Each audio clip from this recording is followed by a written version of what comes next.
Hi అండి, అందరు బాగున్నారా? నేను మీ Aparna. Welcome to my channel. ఈరోజు దోసకాయ పప్పు చేస్తున్నానండి. దోసకాయ పప్పు. సో దీనికి కావాల్సిన ఐటమ్స్: పప్పు. ఇది వేసేసానండి. పప్పు ఆల్రెడీ బాయిల్ అయిపోయింది. నేను ఈ గ్లాస్ ఉంది కదా, ఈ గ్లాస్తోని 2 గ్లాసెస్ పప్పు వేసాను. సో నేను పప్పులో ఏమి వేయలేదు, ఓన్లీ ఆయిల్, పసుపు వేసాను. ఆయిల్ ఒక టీ స్పూన్ ఆయిల్ వేసాను, కొంచెం పసుపు వేసాను, అంతే. ఇది ఇంటి పప్పు అండి. ఇది షాప్లో కొన్న పప్పు కాదు, ఇంటి పప్పు. చూసారా ఎంత మెత్తగా ఉడికిందో? ఇంటి పప్పు టేస్ట్ ఉంటుందండి చాలా. సో ఇది ఇంటి పప్పు అండి. దీంతో 2 గ్లాసెస్ వేసాను. ఈ 2 గ్లాసెస్ పప్పుకి సరిపోయేటంతా నేను మెజర్మెంట్లు అన్నీ చెప్తాను. దోసకాయ పప్పు అన్నాను కదా, దోసకాయ. ఇది మా సైడ్ దీన్ని దోసకాయ అంటారండి, పప్పు దోసకాయ. పప్పు దోసకాయ ఒకటి తీసుకున్నాను, ఈ సైజు. నేను ఆల్రెడీ కట్ చేసి పెట్టుకున్నానండి. దోసకాయ ఒకటి, ఒక 4 పచ్చిమిర్చి, చిన్నది ఉల్లిపాయ, ఇంతే ఉల్లిపాయ అండి. ఉల్లిపాయ, ఒక 4-5 రెమ్మల కరివేపాకు, పెద్ద సైజు టమాటా, ఇంత ఉందండి టమాటా. ఈ సైజు టమాటా ఒకటి, టీ స్పూన్ జీరా, ఎల్లిపాయలు 5 ఎల్లిపాయలు, కొత్తిమీర ఇంత అండి. కొత్తిమీర పప్పుకు సరిపోయేటంత కొత్తిమీర, అంతేనండి. మనము దీన్ని దంచుకోవాలండి. ఎల్లిపాయ జీరా దంచుకోవాలి పప్పుకి. ఇది టేస్ట్ ఉంటుందండి. కొందరు ఏం చేస్తారంటే పప్పు ఉడికేటప్పుడే ఎల్లిపాయను జీరా వేస్తారండి. అలా వేసుకోకండి. నేను చెప్పినట్టు ఇలా పప్పు ఉడికించేసేసి నేను తాలిపేసేటప్పుడు చెప్తానండి. ఈ ప్రాసెస్ మొత్తము ఇలానే వేసుకోండి. దీంట్లో వేయకండి పప్పులో. ఇలా వేసుకుంటే దంచుకోండి. దీన్ని అక్కలు ముక్కలు దంచుకొని ఉంచుకోండి. నేను చెప్తాను. పప్పు రుబ్బుకున్నానండి మెత్తగా.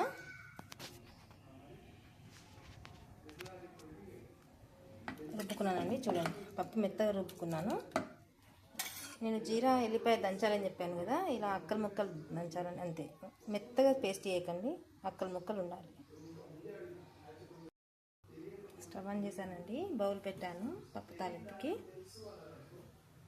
ఆయిల్ వేసుకుందాము. ఒక టీ స్పూన్తోనే ఒక 2-3 స్పూన్స్ వరకు ఆయిల్ వేసుకోండి. 2 స్పూన్స్ అండి సరిపోతుంది. Teaspoon oil. Oil heat అయిందండి. ఆవాలు, జీరా వేసుకోకండి. ఆల్రెడీ మనము జీరా దంచుకొని పెట్టుకున్నాం కదా, ఎల్లిపాయ జీరా వేయకండి. పచ్చిమిర్చి, ఉల్లిపాయ,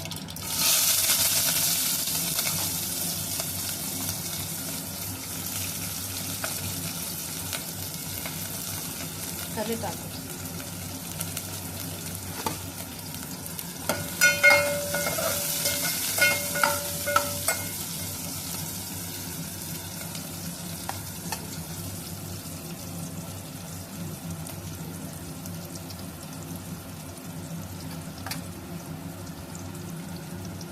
కొంచెం బ్రౌన్లో రావాలండి ఉల్లిపాయ.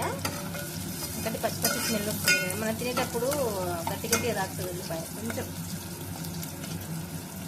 మగ్గితే ఆయిల్ సరిపోతుంది. సో సరిపోతుందండి. ఇప్పుడు మనం దంచుకున్నాం కదా ఎల్లిపాయ జీరా, ఇది వేసుకొని కలుపుతుంది.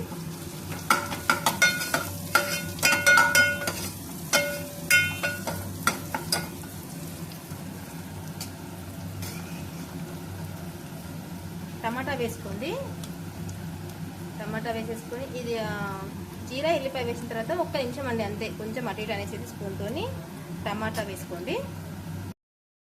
టమాటా వేసుకున్న తర్వాత కొంచెం పసుపు వేయండి. ఆల్రెడీ మనం పప్పులో పసుపు వేసామండి. కొంచెం పసుపు లైట్గా.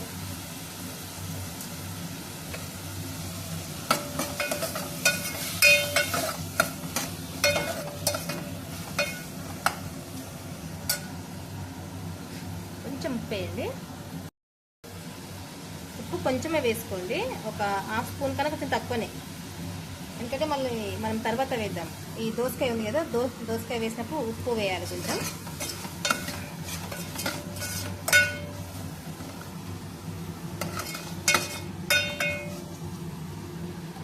ఇది కొంచెం మగ్గనిద్దాం మనము. టమాటా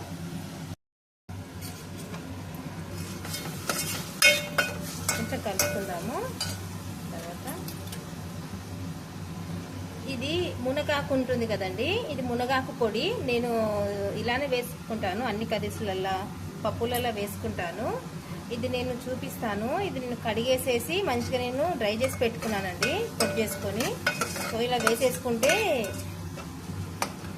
బెటర్ అండి, ఎందుకంటే కొందరు పిల్లలు ఆకులు తీసేస్తారు కదా. సో మనం ఇలా పొడి చేసుకొని వేసుకుంటే మనకి హెల్దీ అండి మునగాకు పొడి. చూసుకుందామండి మగ్గిందో లేదో. మగ్గింది, మరీ మెత్తగా ఉడకొద్దు, కొంచెం సగం ఉడకాలి టమాటా. ఉడికిన తర్వాత మనము దోసకాయ వేసేసుకుందాం. దోసకాయ వేసుకున్నాం కదా, ఉప్పు వేసుకుందాము. మీకు తగినంత, మీరు ఎంత తింటే అంత వేసుకోండి. కాకపోతే మనం ముందు టమాటాకి వేసుకున్నాం కొంచెము, అది గుర్తుంచుకోండి. పప్పుకి సరిపోయేటంత వేసేసుకోండి, కొంచెమే వేసుకోండి. తర్వాత సరిపోకుంటే వేసుకోవచ్చు, తక్కువైతే. మళ్ళీ ఎక్కువైతే తినరాదు ఉప్పు. తక్కువైతే మనము పప్పు ఉడికేటప్పుడు టేస్ట్ చూసుకొని వేసుకుంటాం. కలుపుకోండి, ఒకసారి కలుపుకొని మూత పెట్టేసుకోండి. కలుపుకొని మూత పెట్టేసుకోండి ఒక 5 మినిట్స్. చూద్దాము మగ్గిందో ఉడికిందో. సరిపోతుందండి. దోసకాయ వేసిన తర్వాత ఒక 5-10 మినిట్స్ అంతే, ఎక్కువ ఉడకనియకండి. కారం వేసుకుందాము, మీకు తగినంత వేసుకోండి. నేను మాకు తగినంత వేసుకుంటున్నా. అంటే కొందరు ఎక్కువ కొందరు తక్కువ తింటారు కదా.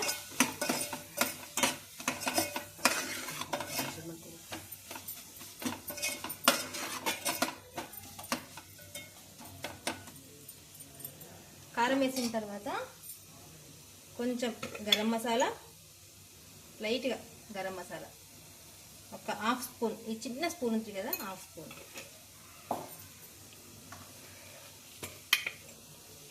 ధనియా పౌడర్ 1.5 స్పూన్, చిన్న స్పూన్తో 1.5 స్పూన్.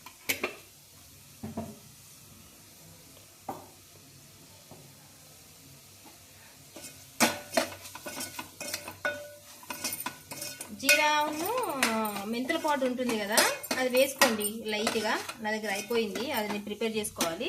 అది ఉంటే వేసుకోండి.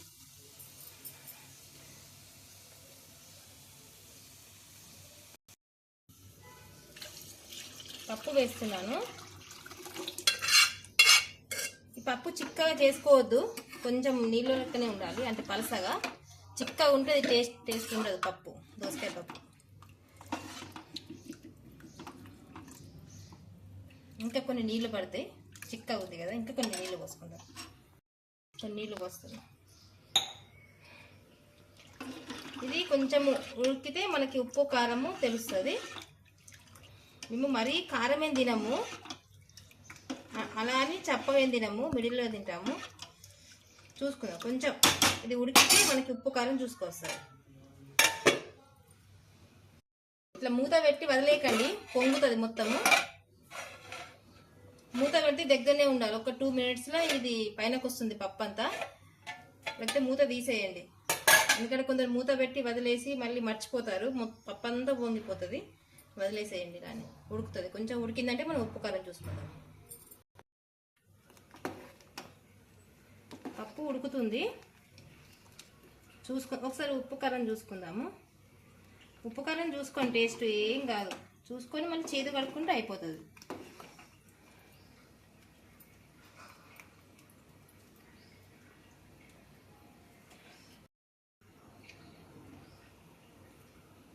స్మెల్ మంచిగా వస్తుంది అమ్మ.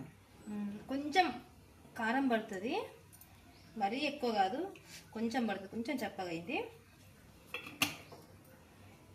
ఉప్పు పడుతుంది కొంచెం.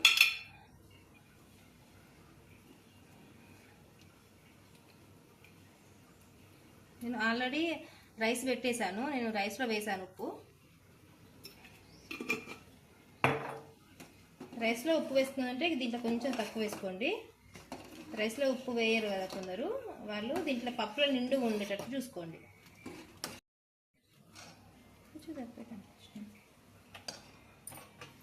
అంటే నేను మరీ ఎక్కువ వేయలేదు, అంటే పప్పుకు తగ్గట్టు ఉప్పు వేయలేదు. నేను ఆల్రెడీ రైస్లో వేసానని చెప్పాను కదా, కొంచెం తక్కువనే వేసాను. కొత్తిమీర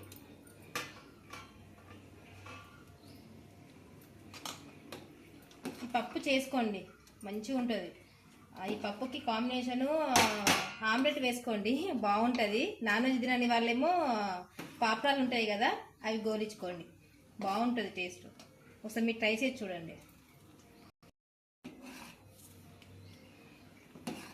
అన్నము, వేడివేడి అన్నము, పప్పు, నెయ్యి, మామిడికాయ పచ్చడి, బాగుంటుంది టేస్ట్. దాంతోపాటు ఆమ్లెట్, పాపడాలు.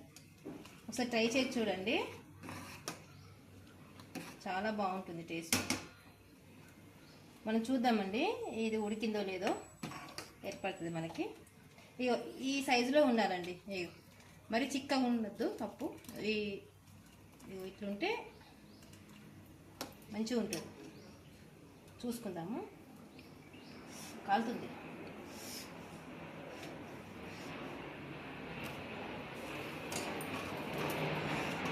ఇంకా కొంచెం మరీ మెత్తగా ఉడకబెట్టకండి, కొంచెం అంతే, ఎందుకంటే ఇది వేడిగా ఉంటుంది కదా, ఉడికిపోతుంది. మరి మీరు ఇక పప్పు ఉడికేటప్పుడే దోసకాయ మెత్తగా ఉడకబెడితే అంత అది చల్లారిన తర్వాత మెత్తగా అయిపోతుంది. పప్పు రుబ్బినట్టే, పప్పులో రుబ్బినట్టే అయిపోతుంది. కానీ మెత్తగా ఉడకనియకండి, కొంచెం అంతే. చూడండి ఈ సైజులో ఆఫ్ చేసుకోండి. కాలుతుంది బాగా, చూపిస్తాను. మరీ మెత్తగా లేదు, అలా అని మరీ గట్టిగా లేదు. ఇగో ఈ సైజులో కాలుతుంది బాగా. ఇగో ఈ సైజులో ఆఫ్ చేసుకోండి పప్పు, సరిపోతుంది. స్టవ్ ఆఫ్ చేసేసి నేను ఆఫ్ చేసిన.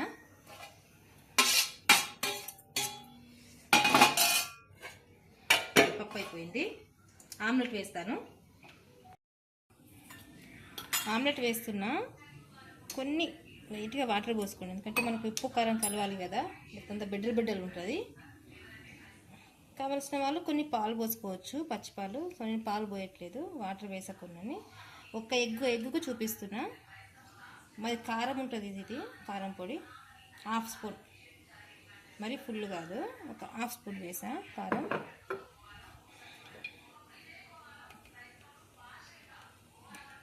ఇంత ఉప్పు మిక్స్ చేసుకోండి.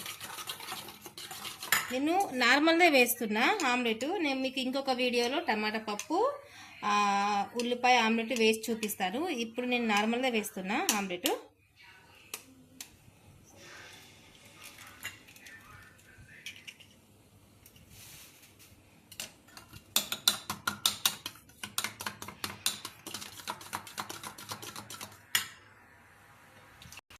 హీట్ అయింది.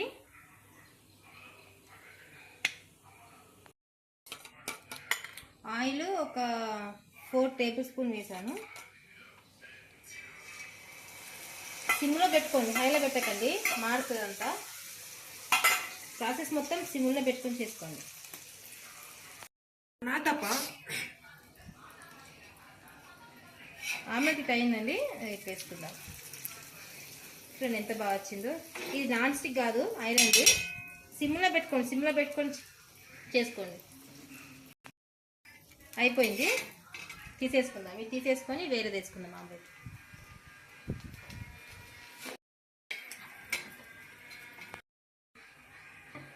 సెకండ్ వేసుకుంటున్నా. ఆయిల్ పోసిన.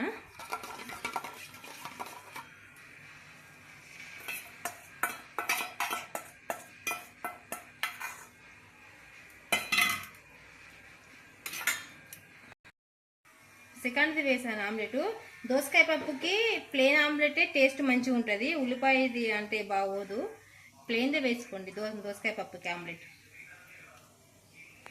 సెకండ్ ఆమ్లెట్ అయిపోయింది, మూడోది వేసుకుందాం. అందుకే 4 వేస్తున్నా.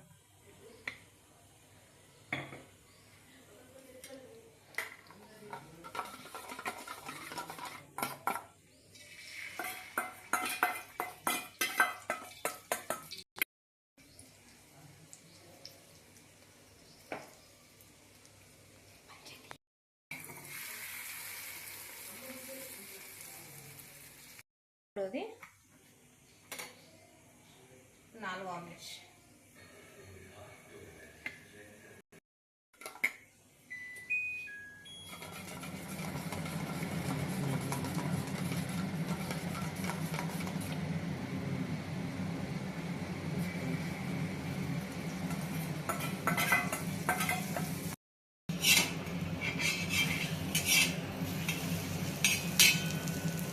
అయిపోయిందండి.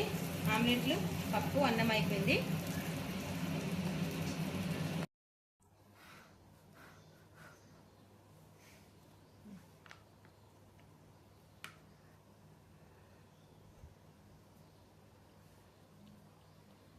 టేస్ట్ మంచిదమ్మా. మంచిగా ఉందా? ఆమ్లెటు, దోసకాయ పప్పు, అన్నం, నెయ్యి, మామిడికాయ పచ్చడి. ఓకే అండి, బాయ్. టేస్ట్ చూసి కామెంట్ పెట్టండి ఎలా ఉందో. Please subscribe, like and share. Please subscribe, like and share. Taste చూసి ఎలా ఉందో కామెంట్ పెట్టండి.